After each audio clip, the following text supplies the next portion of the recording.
This is Benjamin Netanyahu, the Israeli Prime Minister. Lost.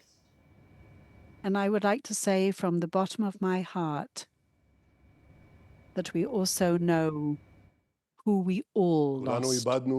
We all lost people, men, women, and children, wondrous children. And the private, personal story of each person who was murdered will continue being deeply embedded within us on our path ahead when we try and continue to establish the continuation of the State of Israel. There will never be forgiveness for those animals, the brutes who attacked us with such barbarism on the Saturday of Simchat Torah, the 7th of October, 2 years ago. They did so through a burning hatred for Jews and Israelis. I think that kind of burning hatred for human beings in general, in fact, there's something very animal-like and non-inhuman in that kind of cruel violence. And I think that as civilized, enlightened people, we have sworn that we will break and we will win those animals, that evil, the most violent evil, broke into our lives in an onslaught.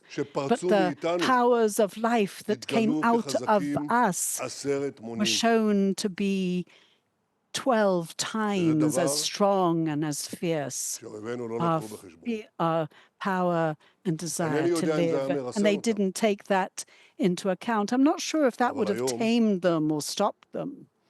But today, yes, it stops others from doing it.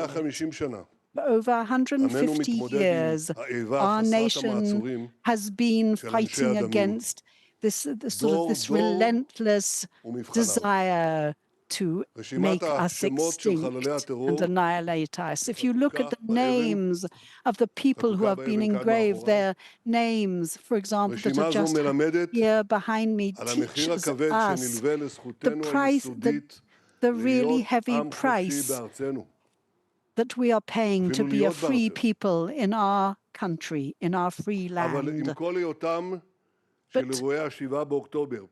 despite all the 7th of October being an additional chapter in our national struggle, these events and incidents are also of a true climax, they took the record on being the most cruel attack ever. They took babies from their cradles, entire families from their beds, and they beheaded people. They took them, they murdered them, they beheaded them, they burned them, and they slaughtered them. And they even filmed it live, including their cries of joy as they were doing it. So all those residents of those regional authorities in the western Negev, they were victims to this kind of horrific murder, just as the youngsters from the Nova Festival. What were they asking for? They all wanted some freedom, music, love. Well, those who wanted to kill and slaughter us, they went and they killed them as well. Recently, I heard the story of Moshe ben Porat of blessed memory, who lived in Tiberias, who came to Ofakim, the town, to be the godson of his grandson. To Ofakim, he came there that evening.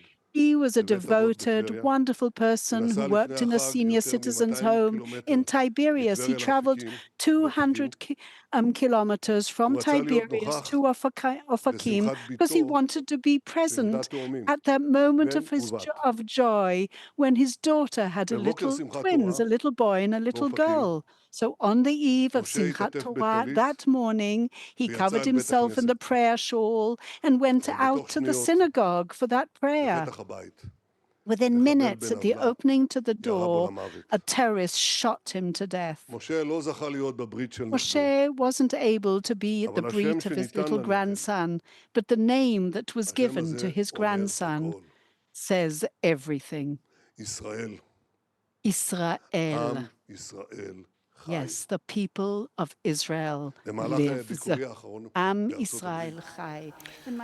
Speaking there in Jerusalem, the Israeli Prime Minister Benjamin Netanyahu reflecting on the events of October the 7th. This comes as we learned today that Israel has handed back the bodies of 30 more Palestinians. That takes the number to 120 since Friday.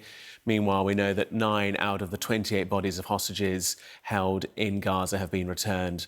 It's calls for specialist equipment to be aiding the recovery of more. More to come.